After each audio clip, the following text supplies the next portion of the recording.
video nomor 5 ya. Itu jadi temanya itu ya.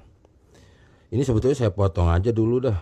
Kita anggap aja dulu kita udah ketemu di sini dah di Nol Masehi gitu. Nanti saya kasih clue-cluenya kalau apa tagline-nya kalau mau searching sendirilah gitu. Jadi Alkitab itu tidak suci ya. Itu adalah Alkitab karena itu namanya ada masa kanonisasi, dikanonkan, dibundelkan, diredaksikan menjadi sebuah buku. Itu pun nggak langsung blek jadi gitu. Seperti yang hari ini para YouTuber pada netizen kenal, seperti yang kayak di toko buku sekarang ini. Tidak sama sekali. Itu panjang, itu cerita ribuan tahun itu. Ya. Gimana buku ini? Nah, pokoknya bukan ya. Oke, enggak kayak gitu. Tuh, enggak, sama sekali enggak ya. Nah, maka setelah ini sortiran gitu loh. Ada yang namanya istilahnya direvisi, diperbaiki pengredaksiannya dan lain sebagainya, termasuk isi kok. Isinya juga ada sortiran juga gitu. Ada kitab-kitab ya, nanti kan jadi lupa semua dah. Ya nanti dicek aja deh gitu ya. Nanti pakemnya kan Injil ada 4, disusun bukan karena tahunnya atau yang paling depan, bukan karena yang paling tua, paling apa, enggak. Ini masalah kepentingan karena ini para perumus pada masa kanonisasi itu adalah para ahlinya, para agamawannya di situ.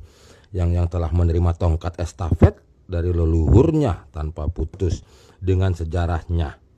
Ya, dengan sejarah kenapa harus ambil kitab ini, kenapa yang kitab sana dimasukin sini, kenapa yang lain kok disingkirkan, di apa gitu loh. Memang begitu. Gitu. Fakta sejarahnya silahkan cari. Nah, itu kan dapat tagline kan? Gitu, silahkan cari. Terus ada lupa lagi saya. Ya pokoknya begitu. Ini koreksi ya kalau salah ya. Cek di Google dah. Saya terlampau banyak nanti yang saya harus ini. Korintus apa kalau nggak salah, ada 4 itu gitu loh kan, akhirnya ya jadi 2 surat itu kan. Nah itu juga kan jelas itu kan udah dari banyak video sebelumnya saya bahas bahwa itu surat biasa gitu loh, koresponden apa si Paulus surat menceritakan tentang kota di sana, kota di situ, ternyata kok mereka beriman kok mirip sama gitu, berarti kita sepaham nih, berarti kita para pengikutnya Yesus nih gitu loh. Begitu prosesnya gitu. Jadi jangan salah dah itu YouTuber itu, terutama yang nggak pernah mempelajarinya gitu, mempelajari dari awal. Nih ketemu di channel ini supaya semangat begitu melihat itu. Ya kalau mau cari gampang ya lihat aja begini, pokoknya udah gitu aja. Udah jadi buku ya udah. Ya kan. Nah jadi ini saya bikin penggambarannya, ini juga saya kembali lagi saya tekankan aja bahwa pada hari ini termasuk saya mengatakan Nol Masehi itu ibaratnya istilah. Itu kita memang sepakat nih, seluruh manusia di bumi sepakat hari ini era sekarang. Mari kita sepakat menentukan bahwa mengenai apa itu waktu, pengukuran waktu, mari kita menggunakan kalender Masehi yang Gregorian. Secara mayoritas 99% kali di dunia ini menggunakan itu, karena nanti ada pihak yang masih menggunakan dalam konteks kegiatan agamanya, ya masih menggunakan Masehi lama ya, yaitu Julian gitu loh ya. Itu yang paling terkenal cuman itu aja karena gampang cari infonya gitu. Nanti kalau cari itu mesti pakai bahasa asing, karena ya di dalam bahasa Indonesia itu kalau di Google agak susah juga itu mencari kalender jadulnya Jewish itu. Susah gitu. Tapi maka dari itu pikirkan ya, bayangkan ini bahasa sekarang, kita tentukan ya udahlah, kita terima saja penamaan masa itu, era itu adalah kita namakan Masehi begitu. Sesungguhnya enggak gitu. Sesungguhnya segala hal sampai di hampir semuanya lah kalau nggak salah ya. Oh iya sampai peristiwa Kaisar apa begitu, dari ribuan tahun yang lalu lah begitu, setiap menemukan kalimat tentang waktu, tentang saat, ya, tentang masa, jangan pernah berpikir menggunakan kalender yang hari ini ada di rumah kita masing-masing tuh, kalender yang di tembok, kalender yang di HP. Enggak gitu. Karena nanti salah. Salahnya sering gitu loh. Apa itu yang paling top didebatkan? Tanggal 25 Desember kan? Ya enggak. Nanti didebatin lagi masalah hari kematian, hari kenaikan, pasca, terus apalagi tuh. Semuanya. Terus nanti kalau masuk lagi pendapat goblok, nanti dibilang Valentine masuk kalender kalender agamanya lagi, ya kan, Friday the 13 lagi nanti, ya kan, Thanksgiving juga, apa segala dimasukin semuanya ke sini. Karena ya itulah campur baur, pengen seolah-olah ngerti tapi akhirnya jadi so tahu. Mengapa? Karena tidak tahu historical gitu loh. Bukan harus jadi pinter, enggak. Terima aja dulu. Oh, ada kenyataan seperti itu ya. Kalau mau gali silakan, kalau enggak ya udah, jangan lu skip fakta itu. Itu dia intinya. Jangan lu hilangkan fakta itu untuk kepentingan hal lainnya. Gitu. Dan juga memang jangan diikutin itu kalau udah ada rohaniawan, agamawan, asal ditanya pasti bisa jawab. Enggak. Gitu loh. Kalau nggak ngerti jawab aja, nggak ngerti gimana sih? Gitu loh. Oh ya saya belum baca itu. Ini bagus juga, coba nanti kalau ketemu kasih saya, gitu aja. Nggak usah setiap ada pertanyaan umat, pertanyaan members ada jawabannya. Enggak lo, bohong aja lo. Ntar lo pelintir. Ingat ya, zaman sekarang nih zaman internet. Gitu loh. Ntar malu sendiri. Gitu loh. Marilah kita kalau mau diskus sehat, ya, diskus yang positif gitu.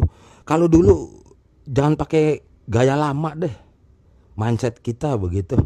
Ya, sebagai pengajar, sebagai mentoring, ya sebagai ini semua, ya, tinggalin begitu seolah-olah ntar dia juga nggak tahu. Nggak bisa nih hari. Apalagi ingat saya pernah katakan di satu video, awas hati-hati aplikasi penterjemahan dengan foto, cepret. Karena kan kalau kita tulis dengan huruf Jepang kan kita nggak ngerti. Ya dong, lo kan mesti ngetik dulu di HP kan, baru ditransfer ditranslate ke Indonesia kan gitu. Kadang-kadang kan kita paling enak aja Indonesia ke Inggris apa. Bahkan kalau Indonesia ke Urdu kita bisa, Indonesia ke Afrika kita bisa. Tapi kalau berbalik bagaimana? Capek deh ya kan. Apalagi huruf kanji begitu kan, huruf Hebrew, huruf Arab, huruf Turki kan beda-beda semua. Bisa lo ngetik dari tulisan Turki ke Indonesia, ayo tuh pakai HP lo, pakai Google terjemah. Kan nggak bisa, tapi awas. Sebentar lagi udah mulai rame tuh. Aplikasi dipoto nih, cepret. Nih. Huruf-huruf begini dipoto, bisa diterjemahin loh, canggih nggak? Artinya kenapa? Bagi para tokoh-tokoh yang mengemban pekerjaan hal-hal di bidang ilmu pengetahuan, udahlah. Jangan pakai gaya-gaya lama, pelantar pelintir, setiap ada pertanyaan bisa jawab. Asal pertanyaan bisa jawab, kagak. Sampai lupa nih sama mana. Nah, ini saya mulai dari sini aja nih. Ya. Nggak usah debatin lagi nih sesungguhnya tanggal berapa, ntar 0 Masehi sebetulnya tuh mundur 3 lah, maju ke depan tuh, iya dah, udah dah, begitu aja ya. Pokoknya ini ditandai lah pada masa itu. Ciri-cirinya banyak nanti pada peristiwa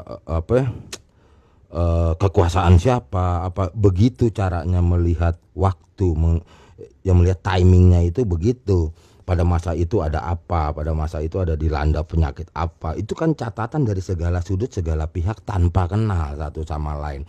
Itu adalah rumus teori pembuktian sesuatu hal yang benar. Jadi tidak ada pemberitaan dari satu sumber tunggal. Nggak ada di dunia ini, nggak ada pembuktian dengan satu sumber tunggal. Yang diistilahkan dengan berita eksklusif katanya. Nggak ada berita eksklusif. Bagaimana caranya? Eksklusif kan tunggal, istimewa, nggak ada. nggak ada pembuktian kalau berita istimewa. Jangan salah. Jadi berita eksklusif itu adalah awalnya hoak. Meskipun dia akan pemberitaannya itu benar kalau di cross check di kemudiannya, tapi di awalnya kan sudah tidak tidak sah, tidak memenuhi syarat-syarat sebagai berita benar. Gitu loh. Susah ya, nangkep. Susah ya. Pokoknya begitu. Ya, mesti ada syarat-syaratnya setiap berita, karena kan kitab suci ini berita loh. Ini info loh. Ini ilmu pengetahuan, ini tuntunan, ini segalanya loh. Tapi arti kata segala, jangan tanya cara makan bagaimana, naik motor pakai helm sahnya bagaimana. Bukan itu maksudnya, ya kan? Salah juga itu orang dibilang ini segalanya, begitu. Ntar dikiranya segalanya ada di sini. Cara tidur, cara ibadah, cara apa nggak ada. Maka itu saya bilang kagak penting-penting amat. Nanti ikutin dulu. Kenapa saya katakan kitab suci bukan yang utama, bukan yang tunggal, hanyalah ini, hanyalah itu. Nggak ada ini. Ini tidak dapat menjawab segalanya dalam kehidupan. Nanti itu. Sampai di mana lagi? Ya, jadi begitu cara melihatnya. Ini penentuan sepakat seluruh manusia dunia. Karena saya pernah baca artikel ya sekitar awal tahun 2000-an. Sebelumnya menjelang tahun 2000-an kalau nggak salah, di Suara Pembaruan apa di mana itu komunitas asosiasi komputer pernah mengusulkan itu ke PBB bahwa karena waktu itu ada sedikit kepanikan tentang penanggalan mau berubah dari tahun 1999 ke 2000. Mau diusulkan format kalender dirubah. Khawatir nanti pada saat pergantian tahun itu ntar akan 000 gitu. Ya itu ada artikelnya, itu saya lupa itu Kompas, surat kabar fisik jadul. Ya. Waktu menjelang tahun 2000 itu saya ingat itu. Sempat ada artikelnya ada tulisannya di surat kabar itu tentang berita itu. Tapi nggak tahu tenggelam ya. Ya memang ternyata nggak terjadi kan, kacau balau sistem komputer gitu ya. Artinya kenapa? Format kalender sewaktu-waktu pun bisa berubah. Sewaktu-waktu pun bisa berubah atas kebutuhan dan keinginan masyarakat gitu, dalam arti ya komunitas yang berkepentingan atau yang mempunyai kuasa dan lain-lain sebagainya. Maka dari itu saya kembali lagi, saya singgung sedikit nanti karena kaitannya juga ke depan. Begini maksudnya kaitannya ke depan. Mengenai penanggalan, mengenai apa, ini semuanya mengacu kepada kalender Yahudi pada masa itu. Kenapa begitu? Saya ambil contoh satu ya. Contoh satu. Ingat gak waktu hari kematian yang katanya 3 hari? Itu apa? Itu pernah ada yang debat sama saya, capek saya. 3 hari katanya. Terus apa akhirnya ya perdebatannya? Dikiranya 3 kali 24 jam. Gitu loh. Wah, itu katanya 3 hari 3 hari 3 malam. Ada itu orang-orang khotbah melintir tuh. Sok teong aja, tapi banyak followernya ya. Kalau yang melintir banyak loh yang ini followernya loh. Ya maksudnya banyak umatnya gitu loh. Banyak audiensnya banyak gitu loh. Ya, enggak gitu. Kok jadi 2, 3. Dikiranya 3 hari itu 3 kali 24 jam. Enggak gitu dong. Hari pertama hitungannya jam 3, ingat enggak? Ketemu jam 6 sore itu udah hitung hari kedua itu. Kenapa? Karena tanggalan dan sistem perhitungan Yahudi itu perpindahan hari itu 6 sore itu. Kalau yang kita kenal istilahnya bahasanya maghrib gitu loh. Itu aja udah salah orang. Karena kenapa? Yang ngacunya otaknya. Kita lagi ngomongin jadul ribuan tahun lalu, memakai konsep mindset hari ini nggak bisa gitu loh. Bukan berarti harus jadi orang ahlinya jadul, nggak perlu. Terimalah kenyataan bahwa demikian jadul itu keadaan lapangannya, begitu loh. Terutama kalau lagi ada pemberitaan begitu seperti Injil ya. Injil ada 4 kan. Coba bayangkan, keempat nggak ada yang kenal, nggak ada yang kontak, nggak ada yang kompakan, nggak ada yang saling contek tulisannya. Bisa ada benang merah. Itu yang namanya Spiritus Santo. Kalau mau tahu lagi, sebetulnya agak unik juga itu terjemahan bahasa Inggris. Itulah karya daripada Holy Ghost, hantu itu. Ya, ntar kita bahas di depan. Break. Apa nih? Video 5 saya cut dulu.